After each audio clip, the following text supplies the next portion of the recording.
भगवत गीता की ये 18 दिन की सफर में आप सबका स्वागत है।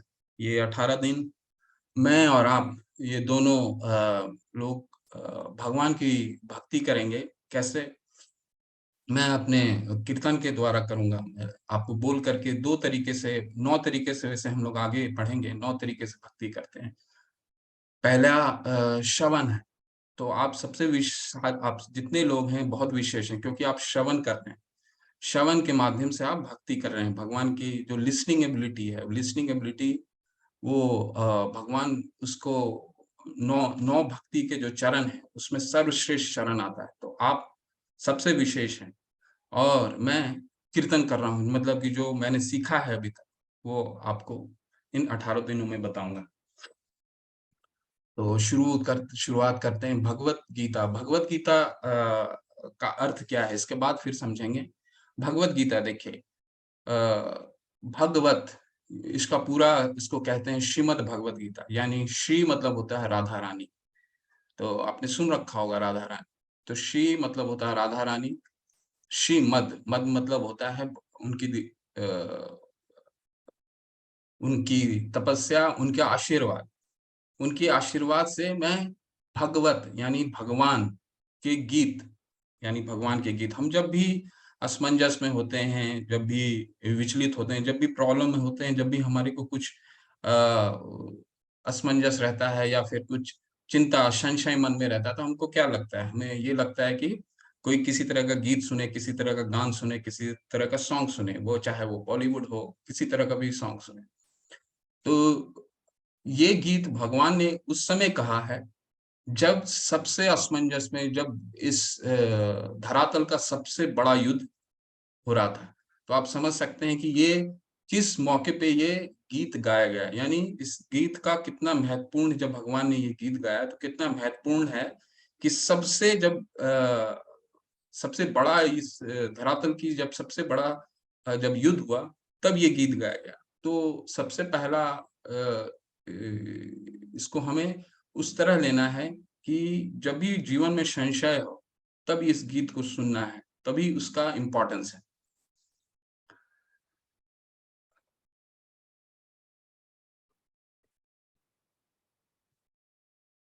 इसको जानने से पहले हमें ये जानना होगा कि ये जो आपके हम लोग ये ऑनलाइन कोर्स कर रहे हैं, ये ऑनलाइन कोर्स किस संस्था के माध्यम से करवाया जा रहा है। इस संस्था का नाम है अंतर्राष्ट्रीय कृष्ण भावना अमृत संगठन, यानी ISKCON, international society for Krishna consciousness. इसके संस्थापकाचार्य यानी फाउंडर श्री एसी भक्ति वेदांत स्वामी प्रभुपाद, अभय चंद्र इनका पूरा नाम था। जो और प्रभुपाद यानी कि प्रभुपाद विष्णु के दूत को कहते हैं प्रभुपाद।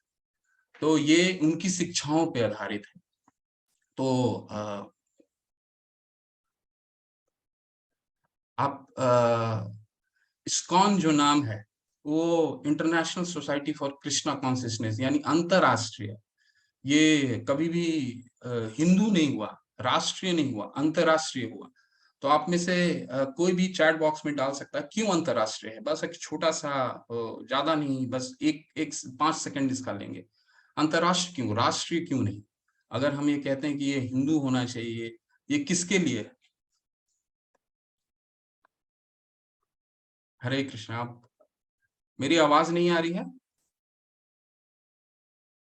प्रभु जी एकदम क्लियर आ रही है आवाज। सुमित राणा प्रभु बोल रहे हैं, आवाज नहीं आ नहीं, रही। प्रभु जी आपका नेटवर्क देख लीजिए, अगर आपका नेटवर्क इश्यू होगा तो फिर आपको प्रॉब्लम आ सकता है। एक बार आप अपना नेटवर्क चेक कर लीजिए प्रभु जी, क्योंकि तो प्रभु रितेश प्रभु जी का आवाज आ रहा है। हाँ, हरे कृष्णा। हाँ, तो अंतर्राष्ट्रीय क्यों है? कोई तुरंत बताए, क्योंकि हमारा सेशन लंबी है।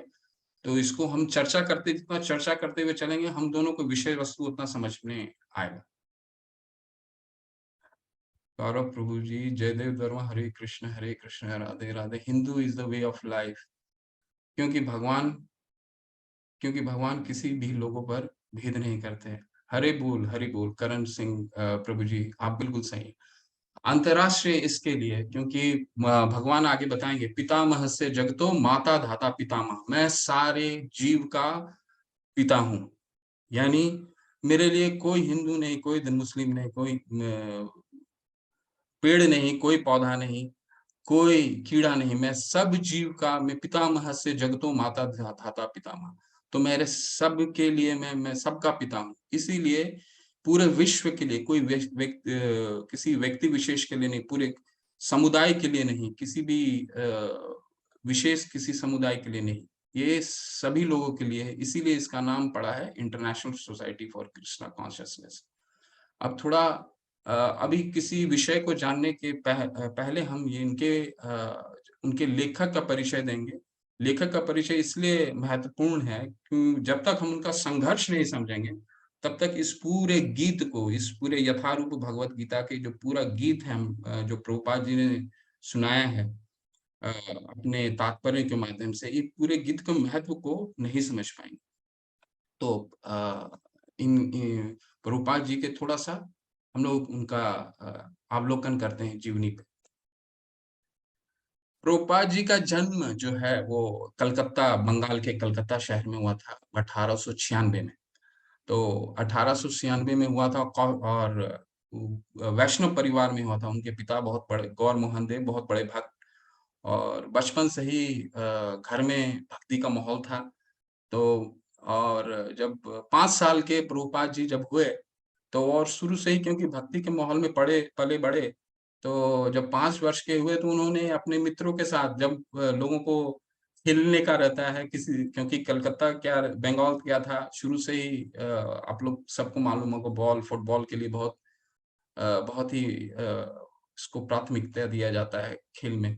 लेकिन प्रभुपाद जी 5 साल की उम्र में जो पहला चित्र आप देख रहे हैं, 5 साल की उम्र में ही अपने दोस्तों के साथ उन्होंने रथ यात्रा निकाला। तो इनकी भक्ति में रुचि शुरू से ही थी क्योंकि इनका परिवार जो था वैष्णव परिवार था।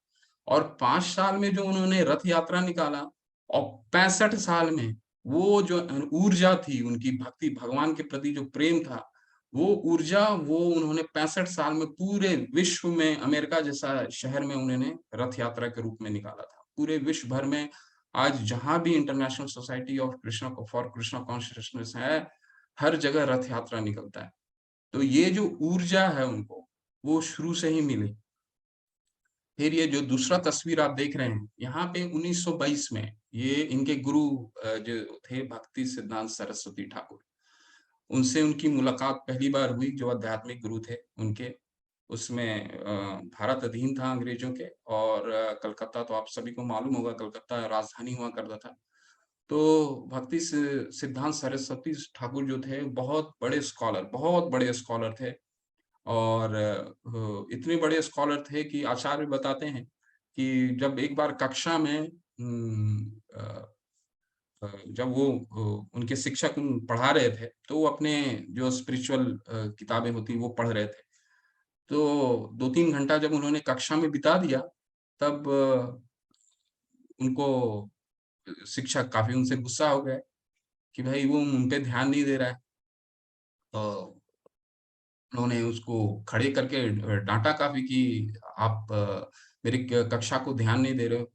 तो भक्ति सिद्धांत सरस्वती ठाकुर ने बोला कि मैं आपको अभी तक डिस्टर्ब नहीं किया, आप भी मुझे डिस्टर्ब मत कीजिए। तो उसके शिक्षक ने बोला कि आप तो किस उद्देश्य से आए हो स्कूल और आप अभी क्या कर रहे हो? आप बताओ अभी तक हमने क्या पढ़ाया है? तो 3 घंटे में उन्होंने जितना कक्षा में पढ़ाया था लाइन बाय लाइन वर्बैटिम उन्होंने वर्बैटिम मतलब बोलते हैं वर्बैटिम उसको बोलते हैं, जो लाइन बाय लाइन उन्होंने डिक्टेट कर दिया। जो अ जो उन्होंने पढ़ा था 4 पार्टिसिपेंट आप लोगों को क्या प्रॉब्लम हो रहा है? आप लोग हैंड रेज़ करके रखे हैं, कोई प्रॉब्लम है क्या? कहीं आवाज़ में नहीं आ रही है? जितेंद्र मोदी प्रभु जी कोई प्रॉब्लम है क्या? तो जो भी प्रश्न-उत्तर होगा वो अंतिम के 10-15 मिनट 5 मिनट में करेंगे या 10-15 मिनट में आप सभी का प्रश्न लेंगे। तो भक्ति सिद्धांत सरस्वती ठाकुर जो थे वो बहुत बड़े स्कॉलर स्कॉलर थे। तो 1922 में प्रभुपाद जी के एक मित्र उनको उनसे मिलाने के लिए लेके गए थे। और ये जो उनकी पहली मुलाकात थी भक्ति सिद्धांत सरस्वती ठाकुर से, जो उनको गुरु महाराज थे, वो लाइफ चेंजिंग मोमेंट जिसको बोलता है, वो लाइफ चेंजिंग मोमेंट था। वो कैसे था, जब उनको, क्योंकि प्रभुपाद जी थे वो अच्छे कॉलेज से वो पास आउट हुए थे। तो अंग्रेजी में काफ़ी अच्छे अंग्रेजी भी बोलते थे और बंगाली भी काफ़ी अच्छी, बंगाली तो उनकी मातृभाषा थी। तो उन्होंने भक्ति सिद्धांत सरस्वती ठाकुर ने सबसे पहला क्या शब्द उनसे बोला कि आप जब अंग्रेजी में बात कर सकते हैं, तो पूरे विश्व भर में आप क्यों नहीं प्रचार करते हैं भगवान का? तो ये बात सुन कर के प्रभुपाद जी बिल्कुल हृदयस्थ हो गए। मतलब आज तक उन्होंने, क्योंकि वो तो वैष्णव परिवार से आते थे, तो बहुत सारे गुरु और सन्यासी उनके घर पे आते-जाते थे। तो पहली बार कोई सन्यासी उनसे पैसा नहीं माँगा, पहली बार कोई सन्यासी उनके घर पे आकर के ये नहीं बोला कि मैं आपके घर पे आकर के भोजन करना चाहता हूँ, या फिर वो ये भी नहीं बोले कि आप मेरे जो मठ है, गौड़िया मठ के वो हेड थे, तो आप मेरे मठ में आके इसके सदस्य बन जाएँ। उन्होंने ऐसा कुछ नहीं कहा, उन्होंने सिर्फ़ इतना कहा, आप अंग्रेजी बोलते हैं, क्यों नहीं विश्व भर में भगवान की प्रचार करते हैं? तो ये हृदयस्थ हो गए, तो प्रभुपाद जी ने उनको बोला कि कैसे कर सकते हैं, अभी तो अंग्रेज का सरकार चल रहा है, तो हम तो खुद ही गुलाम हैं, तो हमारा क्या, हम जो बात करेंगे, हमारी बात को कौन मानेगा? हमारी बात को कौन मानेगा? तब अ, प्र ब भक्ति सिद्धांत सरस्वती ठाकुर ने उनको क्या बोला? उनको बोला कि ये तो सरकार आती रहेंगे, सरकार जाती रहेंगी, लेकिन आज का सबसे जो मुख्य अर्जेंसी है, वो है भगवान का प्रचार। क्यों अर्जेंसी है भगवान का प्रचार? क्योंकि ये भगवान के बारे में अगर हम सभी को बताते हैं, तो अगर सभी को ये पता चलता है, पितामह से जगतो माता धाता पितामह, सबको अगर ये पता चलता है कि भगवान ही सबके पिता हैं, तो स्वयं ही हम सब एक-दूसरे को ए एस एक हम सबको ये मानने के लिए मान जाएँगे कि भगवान ही हम सबके पिता हैं।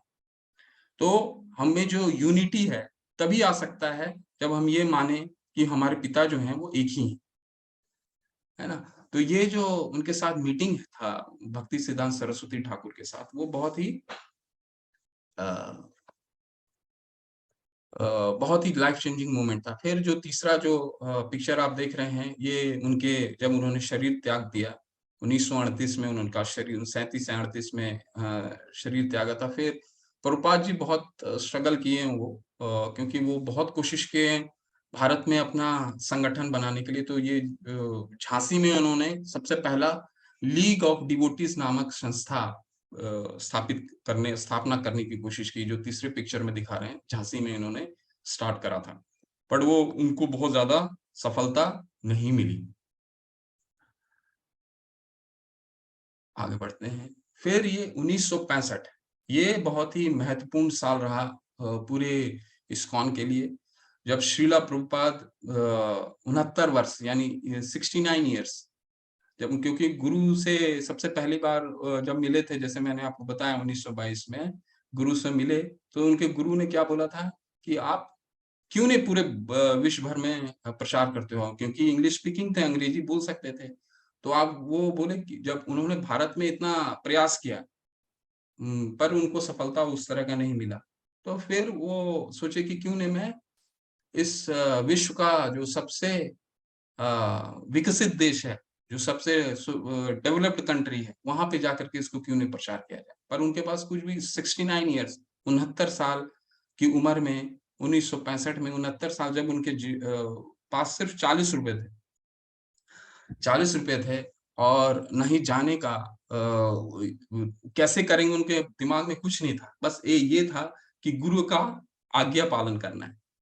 तो अ, उन्होंने उस समय सिंधिया टीम नेविगेशन, जो उस समय सबसे विख्यात शिपिंग कंपनी थी, उनका नाम था सुमति मोरारजी, जो काफी चर्चित महिला थी शिपिंग इंडस्ट्री को चालू करने का। तो उन्होंने उनको बहुत रिक्वेस्ट करा, और फिर उनको ये जो जहाज देख रहे हैं, ये जहाज में उनको जगह दिया गया। वो जहाज, ये मालवाहक जहाज थी, यानी कि गुड्स कैरिंग जहाज थी। अब सोचिए आप ही कि अब जो अ, मान लीजिए हमको कहीं एक जगह से दूसरी जगह जाना है, तो ट्रक में बैठ के हमको अगर च ट्रक में अगर हमें जगह मिली, बस के जगह, बस के बजाय जो बस लोगों को यात्रा के लिए पैसेंजर के लिए बस होता है, लेकिन अगर ट्रक में हमें जगह मिली, वो भी अमेरिका जैसा देश जाने के लिए, तो मतलब एक-दूसरे के जगह जाने के लिए अगर हम लोग को ट्रक मिली तो कैसा असुविधा हो। तो उसी तरह का असुविधा प्रभुपाद जी को हुआ। तो एक छोटी-सा जगह उन्होंने मालवाहक जहाज में उनको मिला और फिर 13 अगस्त को ये जहाज चला अपना कलकत्ता से न्यूयॉर्क के लिए और 10 दिन के पश्चात ही 10 दिन के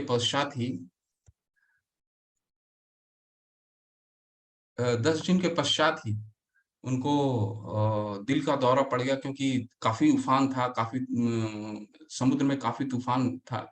तो 10 दिन के बाद ही उनको अ, दिल का दौरा पड़ा और 2 दिल के दौरे लगातार पड़े। लगातार 2 दिल का दौरा पड़ा। आप समझ सकते हैं 69 इयर्स ऑफ एज 69 साल की उम्र में वो निकले थे। तो फिर 23 अगस्त को उनको ये दिल का दौरा पड़ा। इसके बाद उसी रात को जब वो सो रहे थे, तो उनको उन्होंने स्वप्न में भगवान उनको आए। भगवान आए और फिर वो बोल रहे थे भगवान को उन्होंने क्या देखा सपने में? सपने में उन्होंने देखा कि भगवान बहुत सारे नाव जो हैं, वो चला रहे हैं और वो कहे प्रभुपाद तुम चिंता मत करो, तुम बैठे रहो। तो ये उन्होंने एक सपना देखा जो उन्होंने अपना खुद ही ये अपने प्रभुपाद लीलामृत करके किताब है उन्होंने उनका ऑटोबायोग्राफी उन्होंने खुद लिखा। तो अ, ये बताते हैं कि उसके बाद से मतलब वो दिन का जो रात का जो सपना था इसके बाद से जब अटलांटिक में ये जहाज गई, तो उसके बाद से जो उनका कप्तान था, वो अटलांटिक इतना शांत था, शांतिपूर्वक यात्रा हुआ उसमें कि उसका जो जहाज का कप्तान था, उन्होंने बोला कि आज तक मैंने इतना अटलांटिक ओशन जो है, महासागर, इतना शांत कभी नहीं देखा। तो 17 अगस्त को इतने और उनके पास क्या था सिर्फ ₹40 थे और साथ में भागवतम जो ग्रंथ उन्होंने लिखा था वो था, कुछ किताबें थीं, जो जाकर के जिसका वो प्रचार करना चाहते थे अमेरिका जैसे शहर में। तो 17 अगस्त को वो बॉस्टन पहुँचे और अंत में 19 अगस्त को आपको 1965 में ये न्यूयॉर्क पहुँचे।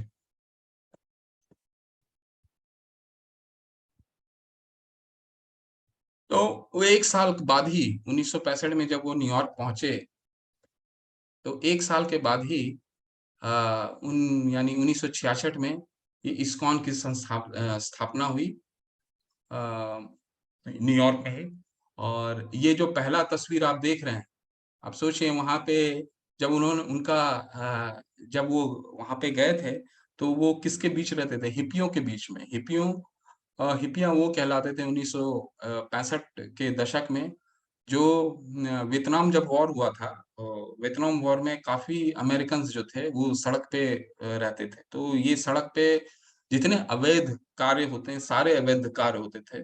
वो अवैध कार्य में मतलब नशीली पदार्थों का सेवन करना अ, अवैध संघ करना, इस चोरी करना, इस तरह के जितने भी घटनाक्रम होता था, सारा कुछ होता था वहाँ पे और उनको हिप्पीज़ बोला जाता था। तो उनके बीच में उनको जगह मिला था, क्योंकि इनके पास तो पैसा था नहीं, तो इनके बीच में जगह मिला था। इन्होंने उनके बीच में ही ये संस्था को संस्थापित किया और ये जो दूसरा आप पिक्चर देख रहे हैं ब्लैक एंड व्हाइट में, ये टॉम्स्किन स्क्वायर है, यहाँ सबसे पहला कीर्तन हुआ था। तो इन हिप्पियों के बीच में इन्होंने ये संस्था को स्टार्ट किया और इन हिप्पियों को ही हैप्पी बनाया। तो आप आज के तारीख में देखिए आप उनके प्रभुपाद जी को जब अमेरिका गए थे, तो उनको बहुत लोगों ने डिस्करेज किया कि आप वहाँ जा रहे हैं, आपको चेंज करना पड़ेगा अपने आप को, उनके कल्चर के अनुसार ढालना पड़ेगा। लेकिन प्रभुपाद जी ने बोला कि मैं खुद को चेंज करने नहीं जा रहा हूँ।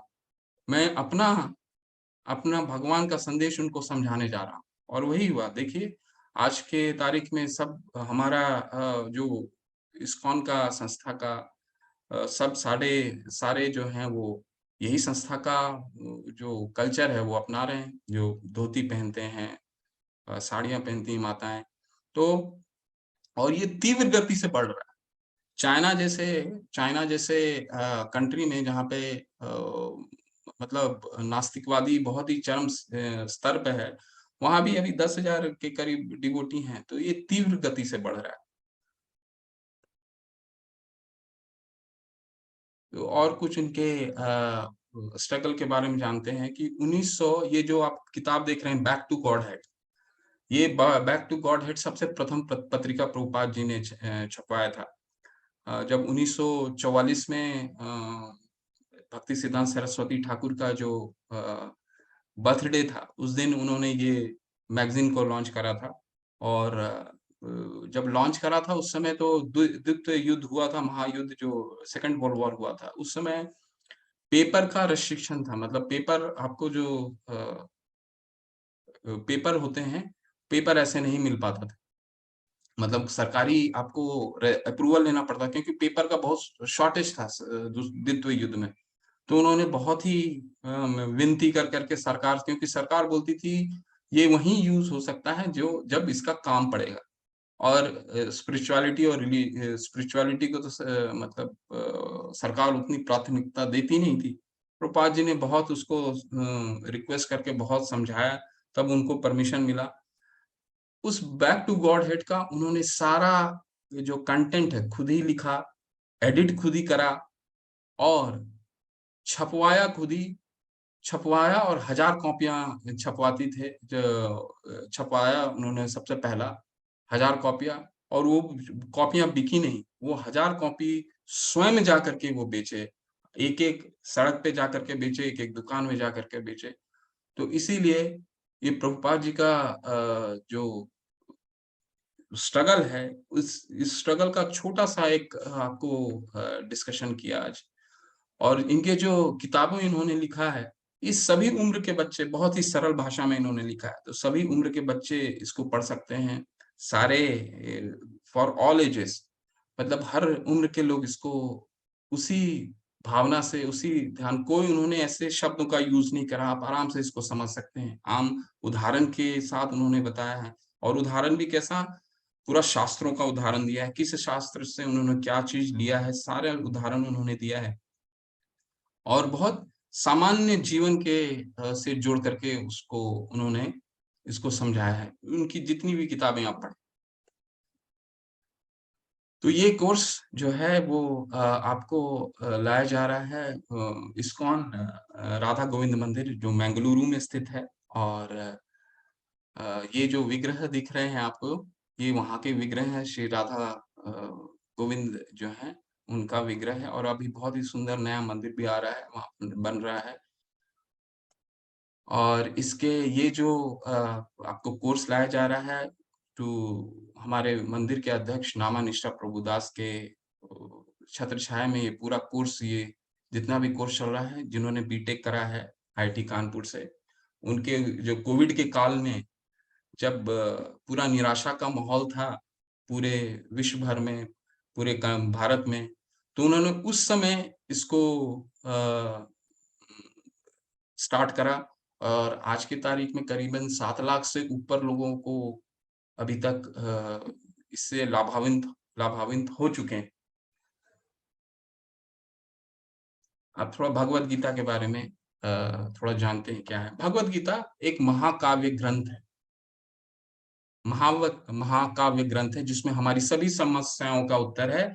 यह महात्मा गांधी द्वारा एक आध्यात्मिक शब्दकोश माना जाता था और यह पूरे विश्व के कई लोगों के लिए प्रेरणा की पुस्तक है। तो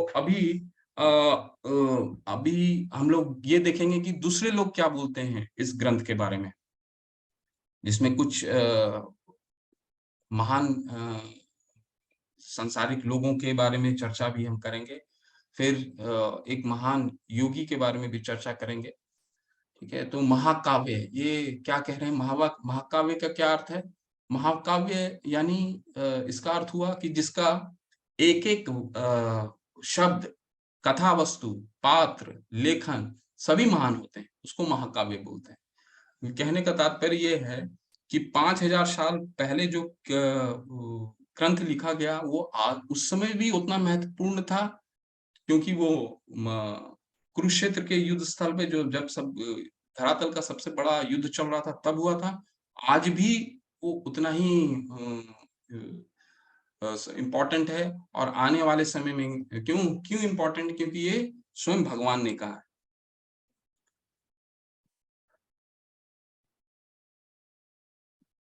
तो दो सबसे महान जो जो सबसे महान नेता और वैज्ञानिक हुए हैं इस पूरे सेंचुरी के, वो हैं महात्मा गांधी जी। वो क्या लिखते हैं इसके बारे में? सदी के जो लोग गीता का अध्ययन करते हैं वे हर दिन ताजा आनंद और नए अर्थ प्राप्त करेंगे। और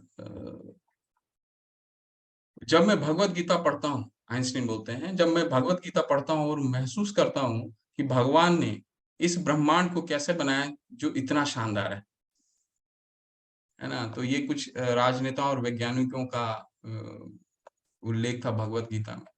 तो अभी हम ये 18 दिन में क्या अचीव करना चाहते हैं वो है, गीता एक विशाल ग्रंथ है। गीता एक व्यवस्थित अध्ययन में लगभग 1 वर्ष लगेगा। 18 दिनों में हम ऐसा नहीं कर सकते, इसीलिए हम कृष्ण और अर्जुन के बीच विचारों का प्रवाह पर ध्यान केंद्रित कर रहे हैं। उद्देश्य क्या है ये 18 दिनों का? उद्देश्य ये है कि गीता का, क्योंकि गीता के गहन अध्ययन के लिए आपको तैयार करना हो, तैयार करना। मतलब गीता को अगर हमें अच्छे से पढ़ना है, तो हमें मिनिमम 1 वर्ष इसको देना ही होगा, 1 से डेढ़ वर्ष इसको देना होगा, क्योंकि कुल मिला के 700 श्लोक हैं।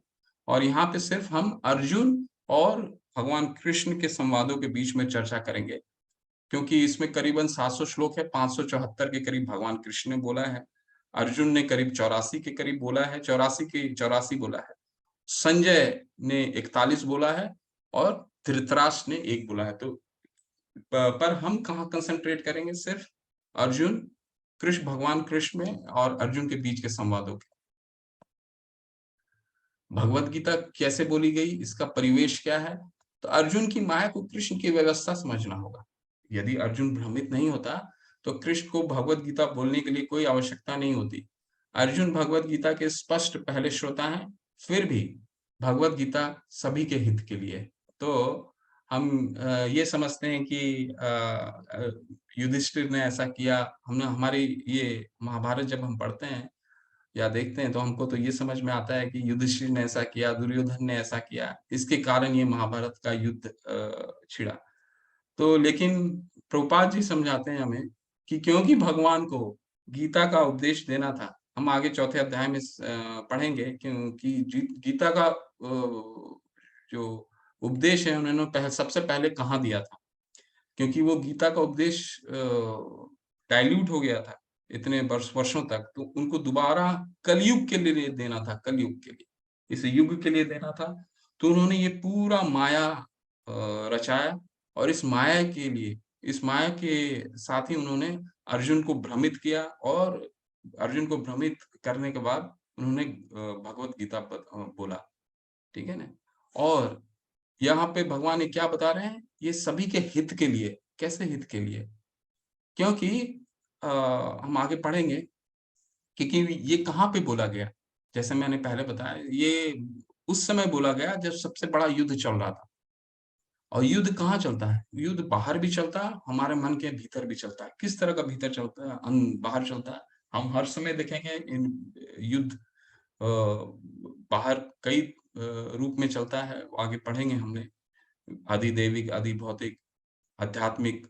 तो लेकिन हमारे बाह्य ये तो बाहर के हो गए, जिसको हम कंट्रोल नहीं, कभी-कभी कंट्रोल नहीं कर सकते। अंदर में हमारा क्या युद्ध चलता है? लालच का युद्ध चलता है, अहंकार का युद्ध चलता है, स्वार्थ का युद्ध चलता है, अज्ञान का युद्ध चलता है, आलस का युद्ध चलता है। तो ये सभी के हित के लिए है, बाहरी के लिए भी और अंदर के लिए भी। गीता का रहस्यवाद की यात्रा अब शुरू करते हैं, और इसमें आप सबका स्वागत है। अब चलते हैं गीता। अब देखिए, ये अभी तक तो हमने महान नेताओं और वैज्ञानिकों ने क्या बोला। अभी श्री आदि शंकराचार्य हमारे संप्रदाय के नहीं हैं, वो दूसरे संप्रदाय के, लेकिन वो भगवान शंकर के रूप माने जाते हैं। उनका क्या कहना है भगवद गीता में, वो सुनते हैं। क्योंकि क्या होता है, जब भी हम दूसरे लोग बोलते हैं तो उसकी क्रेडिबिलिटी बढ़ जाती है। तो इसीलिए दिखाने की कोशिश कर रहे हैं ये। तो आदि शंकराचार्य क्या बोलते हैं गीता के बारे में? गीता शास्त्रम इदं पुण्यम य पठेत पर्यतः पुमान् विष्णुपाद अवाप्नोति भय शोकादि वर्जितः। भगवद गीता दिव्य साहित्य है। जो इसे ध्यान पूर्वक पढ़ता है और इसके उपदेशों का पालन करता है, वह भगवान विष्णु का आश्रय प्राप्त करता है, जो कि समस्त भय तथा चिंताओं से मुक्त है।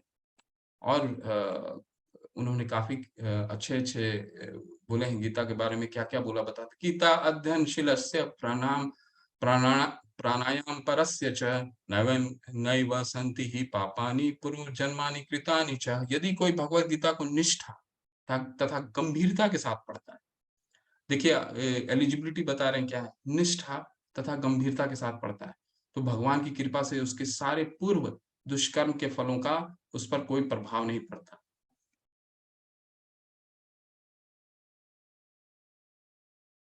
मलिने मोचनम पुंसा जल स्नानम दिने दिने सुकृत गीतामृत स्नानम संसार मलम नाशनम। मनुष्य जल में स्नान करके नित्य अपने को स्वच्छ कर सकता है, लेकिन यदि कोई भगवत गीता रूपी पवित्र गंगा जल में एक बार भी स्नान कर ले, तो वह भौतिक जीवन की मलिनता से सदा सदा के लिए मुक्त हो जाता है। कितनी बड़ी बात कह रहे हैं बताइए, कि एक बार कोई भगवत गीता को एक बार भी पढ़ ले या श्रवण भी कर ले, जो आप कर रहे हैं, कितने विशेष।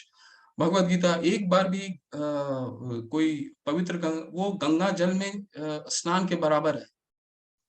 जो जो पवित्रता, जो मलिनता हमको उस गंगा में स्नान करने से मिलता है, वो सिर्फ एक बार गीता पढ़ने या उसको श्रवण करने से प्राप्त होता है।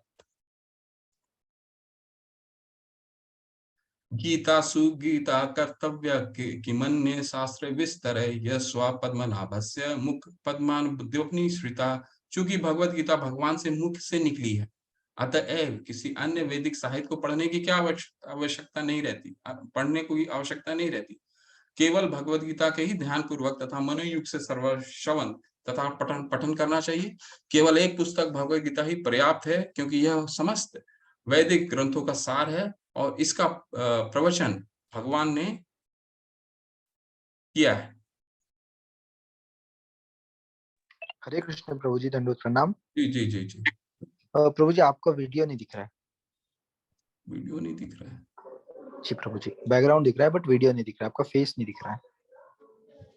अच्छा,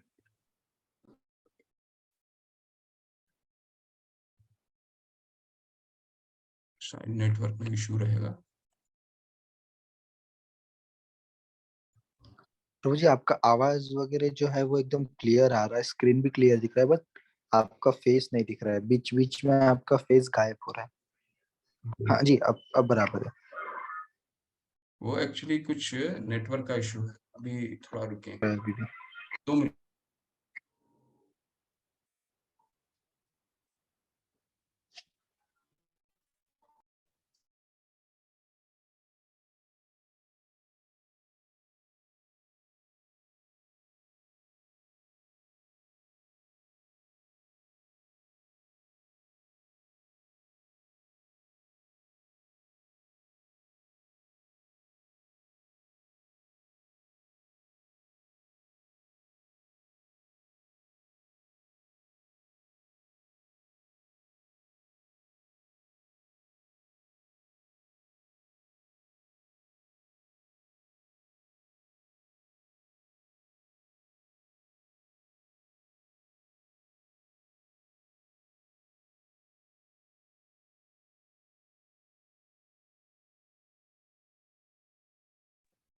अभी ठीक है? जी प्रभु जी। ठीक है, चलते हैं। पहला श्लोक कर लिया हमने।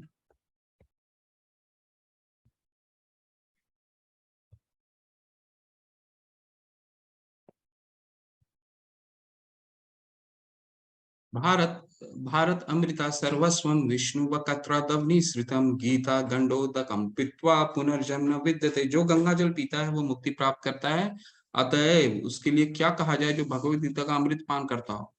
भगवत गीता महाभारत का अमृत है और इसे भगवान कृष्ण ने स्वयं सुनाया है। तो हम लोग महाभारत तो जानते ही, महाभारत क्यों हमें ये कहा जाता है महाभारत का क्रीम है, लेकिन महाभारत में हमें सबको बहुत इंटरेस्ट रहता है। क्यों? क्योंकि वो कथा होता है, कथा में हमें बहुत इंटरेस्ट आता है।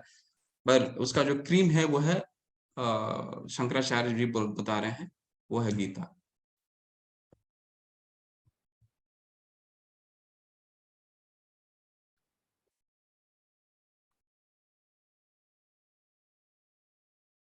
बहुत अच्छा श्लोक है। सर्वोपनिषदो गावो दुग्धा गोपाल नंदन पार्थो वत्स सुधी भोक्ता दुग्धम गीतामृतम महता। यह गीता उपनिषद, भगवत गीता जो समस्त उपनिषदों का सार है, गाय के तुल्य है। यानी ये गीता को गाय के तुल्य बता रहे हैं, और ग्वाल बाल के रूप में विख्यात भगवान कृष्ण इस गाय को दूह रहे हैं। तो भगवान इस गाय को दूह रहे हैं ग्वाल बाल के रूप में, और पीने वाले कौन है दूध, वो देखते हैं। अर्जुन बछड़े के समान है, और सारे विद्वान तथा शुद्ध भक्त भक्ति भगवत गीता के अमृतमय दूध का पान करने वाले हैं। तो भगवान इस गाय को बहुत अच्छा श्लोक है, भगवान इस गाय को दूह रहे हैं, और अर्जुन जो है वो बछड़े के समान है जो दूध पी रहे हैं, और जितने भक्त हैं वो भी दूध का पान कर रहे हैं। ये बहुत सुंदर श्लोक है। एकम शास्त्रम देव की पुत्र गीतम एको देवो देव की पुत्र एव एको मंत्रस्तस्य नामानि यानि कर्मापि एकम तस्म देवस्य सेवा। आज के युग में लोग एक शास्त्र, एक ईश्वर, एक धर्म, एक तथा एक वृत्ति के लिए अत्यंत उत्सुक हैं। इसीलिए international society of Krishna consciousness है। अतएव सारे विश्व के लिए केवल एक शास्त्र भगवत गीता हो, सारे विश्व के लिए एक ईश्वर हो, यानी वो देव की पुत्र श्री कृष्ण, एक मंत्र, एक प्रार्थना हो, उसका नाम उनके नाम का कीर्तन, हरे कृष्ण कृष्ण कृष्ण हरे हरे, हरे राम राम राम हरे हरे। क्यों है ऐसा? वो इसीलिए क्योंकि हमारे जो कलयुग में है, कलयुग में भागवतम में बताते हैं कि कलयुग का कैरेक्टरिस्टिक बताते हैं। कैरेक्टरिस्टिक क्या है कलयुग का, जिस युग में हम रह रहे हैं? परप्रायण अल्पायुष सम्य कला विस्मीना मंद सुमनमतियो मंद भाग्य हृदय उपृद्धता। यानी हमारी उम्र कम हो जाएगी। प्रयाण अल्पायुष, उम्र कम हो जाएगी, ठीक है। कला अस्मिन यानी हम झगड़ालू हो जाएंगे। मंद यानी हम आलसी होंगे। सुमन मत हो यानी हम विचलित रहेंगे, हमेशा डिस्टर्ब रहेंगे। मंद भाग्य अनलकी रहेंगे। हृदय उपद्रुता यानी हमेशा हम विचलित रहेंगे। तो ऐसा कैरेक्टरिस्टिक ये शास्त्र में बताते हैं। इसीलिए यहाँ शंकराचार्य बता रहे हैं कि एक ही शास्त्र होना।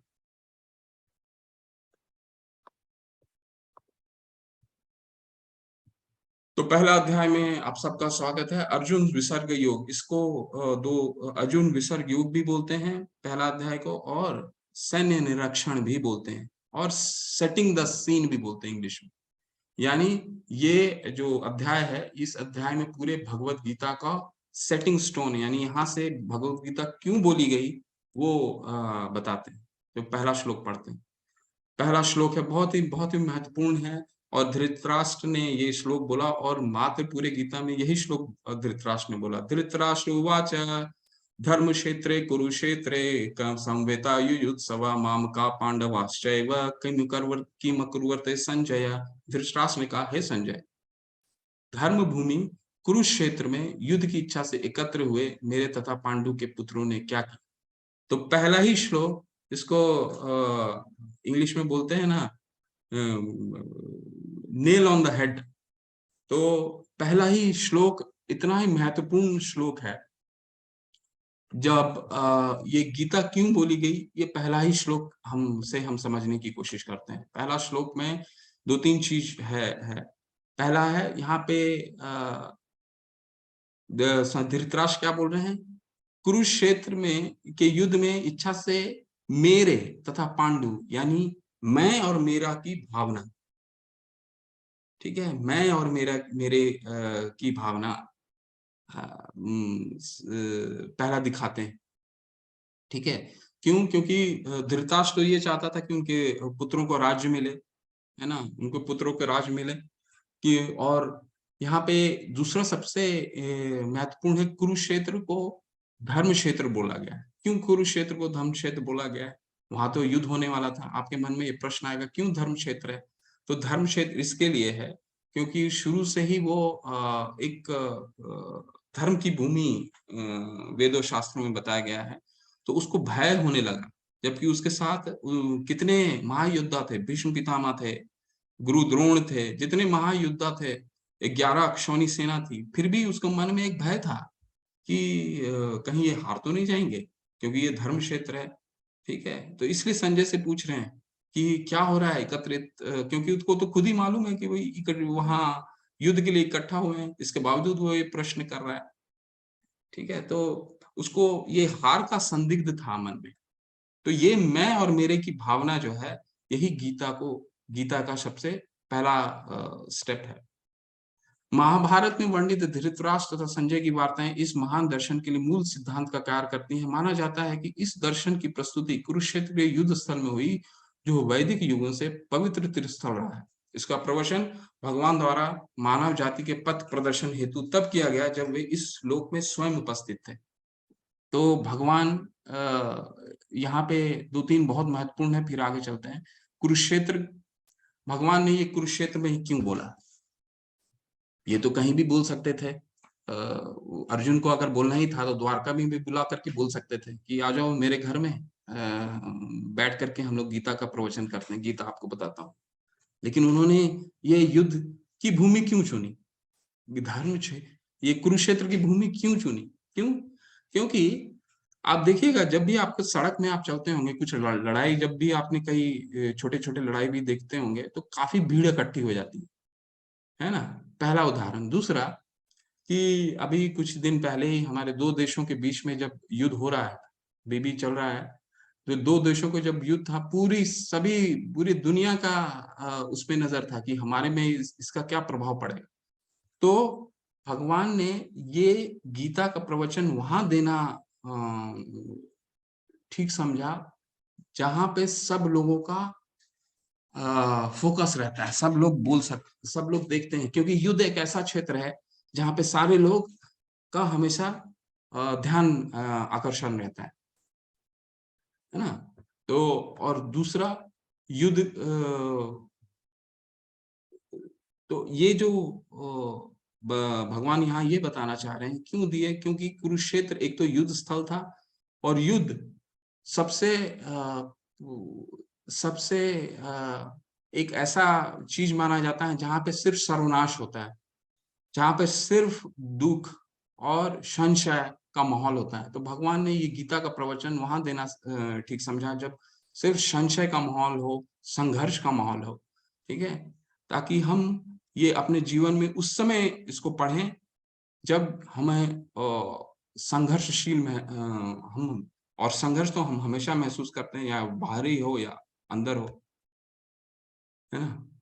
अब इसको आगे है, संजय ने कहा, हे राजन, पांडु पुत्रों द्वारा सेना की व्यूह रचना देखकर, संजय ने कहा, हे राजन, पांडु पुत्रों द्वारा सेना की व्यूह रचना देखकर राजा दुर्योधन अपने गुरु के पास गया और उसने ये शब्द कहे, हे आचार्य, पांडु पुत्र के विशाल सेना को देख, जिसे आपके बुद्धिमान शिष्य द्रुपद ने इतने कौशल से व्यवस्थित किया है। तो थोड़ा सा आपको इसका बैकग्राउंड बता देता हूँ। कौन है? यहाँ पे जो चित्र देख रहे हैं, ये है दुर्योधन, और ये जो बैठे हुए हैं, ये हैं उनके गुरु द्रोण। तो ये द्रुपद कौन है? तो द्रुपद जो है वो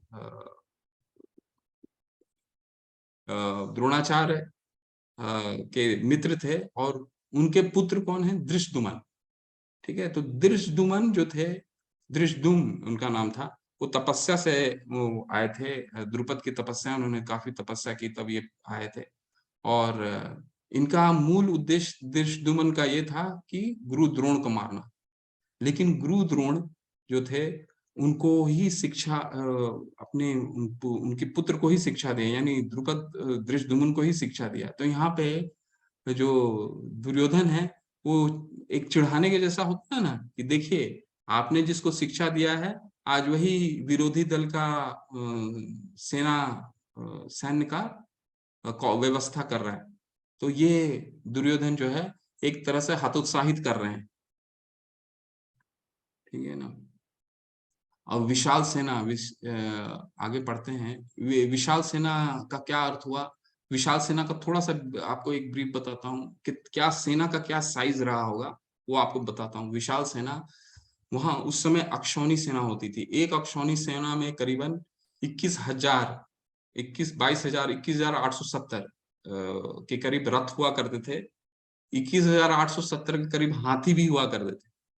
1 लाख जो है 65,000 के करीब आपको घुड़सवार हुआ करते थे, और 1 लाख के करीब अपना जो पैदल आर्मी होती है ना, वो पैदल आर्मी हुआ करती थी। तो इतना बड़ा सेना था, और दुर्योधन के पास कितना था?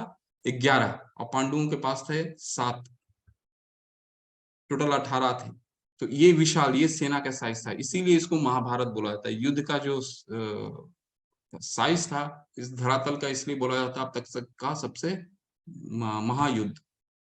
तब कुरुवंश के वयोवृद्ध परम प्रतापी एवं शुद्ध पितामह ने सिंह गर्जना किसी ध्वनि करने वाली अपने शंख को उच्च स्वर से बजाया, जिसे दुर्योधन का हर्ष हुआ। अब दुर्योधन पहले तो वो द्रोण के पास गए कि देखिए आपने जिसको सिखाया था आज वही आपके विरुद्ध सैन्य का व्यवस्था कर रहा है। लेकिन इसके बाद फिर वो भीष्म पितामह के पास गए कि उनको भी उकसाने के लिए गए। लेकिन पितामह ने उसको तसल्ली देने के लिए क्या किया? युद्ध की घोषणा की और शंख बजाया।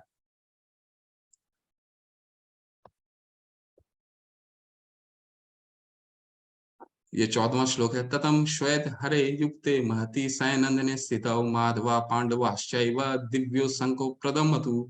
दूसरी ओर श्वेत घोड़ों द्वारा खींचे जाने वाले विशाल रथ पर आसीन कृष्ण तथा अर्जुन ने अपने अपने दिव्य शंख बजाए। अब इसमें बहुत 2-3 चीजें आपको बता देता हूँ जो मुख्य हैं। इसमें श्वेत घोड़े का क्या, जो घोड़ा था, जो अर्जुन का जो रथ था, उसके जो घोड़े थे श्वेत घोड़े, बहुत ही महत्वपूर्ण थे, क्योंकि इनको ये अग्नि देवता ने दिया था। ये जो घोड़े थे अग्नि देवता ने दिया था, और ये जो घोड़े थे जो थे, ये तीनों लोक में विजय प्राप्त कर सके। ये कभी हार हार सकते ही नहीं थे, तीनों लोक में विजय प्राप्त कर सकते थे। तो जीत का जो संकेत है वो शुरू से ही मिल रहा था। उनका घोड़ा भी था, वो श्वेत घोड़ा था, और शंख भी जो था वो दिव्य था। जो वहाँ जो प्रभुपाद जी बताते हैं, ये जो शंख है वो इतना दिव्य था। उस तरह का दिव्य जो भीष्म देव ने जो बजाया था, पिछले श्लोक में जो हमने पढ़ा, भीष्म देव ने बजाया था, वो एक नकारात्मक, उसका जो ध्वनि था वो नकारात्मक था। तो वहां बताते हैं जयस्तु पांडु पुत्रा नाम येषा पक्षे जनार्दन, यानी जहां जनार्दन है वहां, यानी पांडु पुत्र के पक्ष में जनार्दन है, वहीं जीत है। यहाँ मतलब जीत का संकेत शुरू से ही मिल रहा है। अब दूसरा संकेत है, देखिए कैसा जीत का। अथ व्यवस्थित दृष्टवा धात्रे धाश्री राष्ट्र का कपि ध्वज प्रवृत्ते शास्त्रम संपाते धनुर्धमय पांडव ऋषिकेशम सदा वाक्यम इदाम महीपते। उस समय हनुमान से अंकित ध्वजा लगे रथ पर आसीन पांडुपुत्र अर्जुन अपना धनुष उठाकर तीर चलाने के लिए उद्यत हुआ। हे राजन, धृतराष्ट्र के पुत्र को व्यूह में खड़ा देखकर अर्जुन ने श्री कृष्ण से ये वचन कहे। तो इसमें कुछ मुख्य मुख्य चीजें हैं यहाँ पे। हनुमान जी के ध्वजा, कपि ध्वज जो है, कपि ध्वज हनुमान जी का ध्वजा लगा हुआ है। पहले हमने क्या पढ़ा? श्वेत घोड़े थे जिनको अग्नि देवता ने अर्जुन को दिया था, वो भी जीत का संकेत। अब आ गया कपि ध्वज है। कपि ध्वज क्यों विजय का क्या संकेत दे रहा है? कि हनुमान जी तो भगवान राम के साथ रामायण में थे, और वो हनुमान जी भगवान राम को सहायक बने थे जीत दिलाने में रावण के ऊपर। तो वो संकेत यहाँ भी है, यहाँ भी राम जी हैं भगवान कृष्ण के रूप में, हनुमान जी भी हैं। तो यहाँ जीत के दूसरा संकेत क्या है? उनका जो ध्वज है, कपि ध्वज। अर्जुन ने कहा है अच्युत। अब देखिए यहाँ से विचलित शुरू हो रहा है। अब यहाँ से गीता क्यों बोली जा रही है? पहला तो सैन्य निरीक्षण हो गया, दुर्योधन ने पहले द्रोण को उकसाया, फिर अर्जुन का सैन्य निरीक्षण हुआ, उन्होंने अर्जुन अभी सैन्य निरीक्षण करेंगे, फिर जीत के संकेत आए। अब अर्जुन का जो है मन विचलित होने लग गया है। अब देखिए, अर्जुन ने कहा, हे अच्युत, कृपया करके मेरे और रथ दोनों सेनाओं के बीच में ले चलें, जिसमें यहाँ युद्ध की अभिलाषा रखने वालों को और शास्त्रों के इस महान परीक्षा में जिनसे मुझे संघर्ष करना है, उन्हें देख सकूं। तो यहाँ अच्युत एक शब्द आया है। तो अच्युत का क्या मतलब होता है? अच्युत का मतलब होता है जिनका कभी पतन नहीं होता, जो कभी नहीं गिरते। तो भगवान यहाँ सारथी बन गए। तो भगवान क्या गिर गए? नहीं। क्यों? क्योंकि भगवान अपने भक्त के लिए भक्त वत्सल है, वो कुछ भी कर सकते हैं। भगवान अपने भक्तों को अपने भक्त इतने भक्त वत्सल हैं कि वो कोई भी रूप धारण कर सकते हैं। इसीलिए अर्जुन यहाँ कह रहा है, हे अच्युत, यानी आपका कभी पतन नहीं होता। अर्जुन ने वहां पर दोनों पक्षों की सेनाओं के मध्य में अपना चाचा, ताऊओं, पितामह, गुरुओं, मामाओं, भाइयों, पुत्रों, पौत्रों, मित्रों, ससुरों, शुभचिंतकों को भी देखा। तो आपके मन में ये प्रश्न आ रहा होगा कि इतना पीड़ा उन्होंने सहा, 12 साल का वनवास सहा, उनकी पत्नी के साथ दुर्व्यवहार हुआ, इसके बाद भी अर्जुन ऐसा क्या देखने की अभिलाषा कर रहा है और क्यों कर रहा है? क्यों कर रहा है जबकि भरे पूरे सभी सभी के सामने उनकी पत्नी के साथ दुर्व्यवहार किया गया, उनको उनका राज्य छीन लिया गया, उनको राज से निष्कासित कर दिया गया। तो इतने दुर्व्यवहार के बाद भी क्यों अर्जुन कह रहा है कि भाई उन दोनों के बीच में आप ले जा करके देखिए, दिखाइए मुझे। वो आगे देखते हैं, ये सब भगवान का ही लीला है। तो अर्जुन उवाच दृष्ट्वेमं स्वजनम कृष्णम युयुत्समं समुपस्थितम सीदंती मम गात्राणि मुख्य चे परिश्रूयति परिशुष्यति। अर्जुन ने कहा, है कृष्ण, इस प्रकार युद्ध की इच्छा रखने वाले मित्रों तथा संबंधियों को अपना समक्ष उपस्थित देखकर मेरे शरीर के अंग कांप रहे हैं और मेरा मुंह सूखा जा रहा है।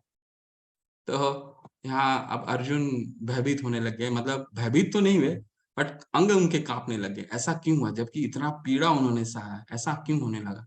क्योंकि अर्जुन जो थे वो एक साधु पुरुष थे। ये उनकी दुर्बलता की निशानी नहीं है, पर जो साधु पुरुष होता है वो सामने अपने पितामह को देख के, अपने गुरु द्रोण को देख करके जो थे वो थोड़े से शुद्ध होने लग गए। हे कृष्ण, इस युद्ध में अपनी स्वजनों का वध करने से ना तो मुझे कुछ